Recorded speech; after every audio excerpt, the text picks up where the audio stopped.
Those are some pretty easy questions, huh? I hope so. By this point, you should be really clear on how to turn this outline into an essay and sort of the main parts of those body paragraphs. But we're going to check it just to be sure. So our first question was maybe a bit of a trick question, but I bet you all got it correct. How many total paragraphs will the essay have? That's right, it's going to have 5 paragraphs. We've talked about this a lot. It's going to have how many body paragraphs? 3 body paragraphs, body paragraph 1, body paragraph 2, body paragraph 3, plus an introduction and a conclusion, right? Which brings me to 5 total paragraphs. I think we're good on that question. I will probably still ask you again though, just to be sure. Sorry, I'm a teacher. That's what I have to do.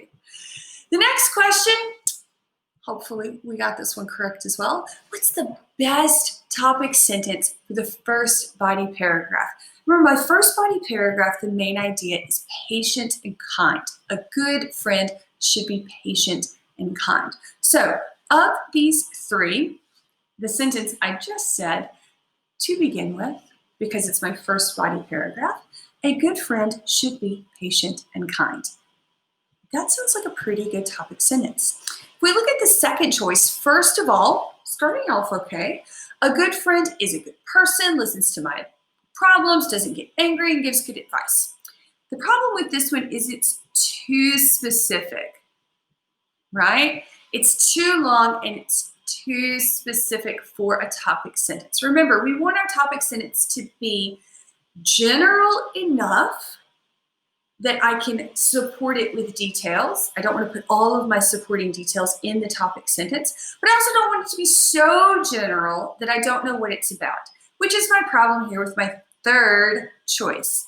Firstly, in my opinion, you need a good friend. That is too general, right? I want it to be in the middle, like Goldilocks. That's why we practice. All right, let's see about our second body paragraph. Again, my main idea here is that a good friend is someone who can make me laugh, and that nicely middle, not too general, not too specific answer is another important quality of a good friend is someone who can make me laugh. Again, this answer is too specific, right?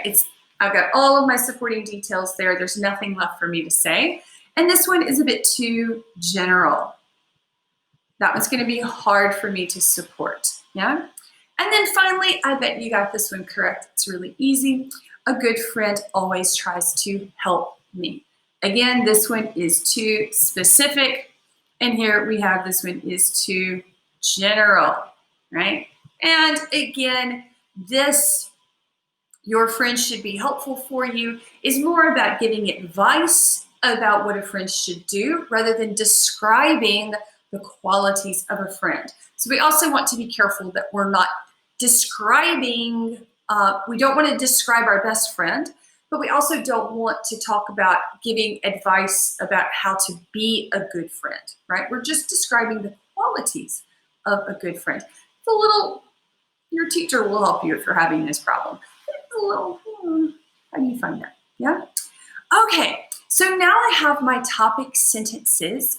So I'm almost ready to start writing my first draft. But before we do, you're going to go answer some more questions about my supporting details, examples, and explanations. And then we'll come back, and I promise we're getting really close to writing that first draft.